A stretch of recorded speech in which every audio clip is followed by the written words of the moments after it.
English rock. There are many styles of music: classical, jazz, opera, pop, rock, country, techno, and many more. We can't really say how old music is, but at the end of the 1950s, rock and roll, which came from America, began to spread across the United Kingdom, giving birth to British rock, sometimes called English rock. Rock and roll was inspired by different musical genres: rhythm and blues, country music and gospel music.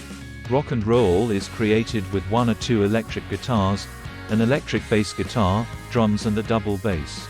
In the early 1960s, the United Kingdom saw the birth of a multitude of rock groups: the Beatles, the Rolling Stones, Pink Floyd, and more recently Oasis, Muse, Coldplay.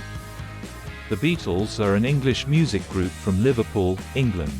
The band formed in 1960.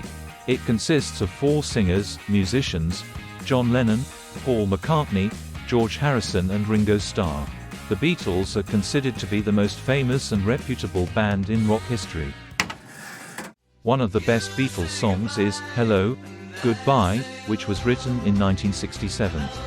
It was composed by Paul McCartney. Several instruments were used for this song: piano, guitars, percussion.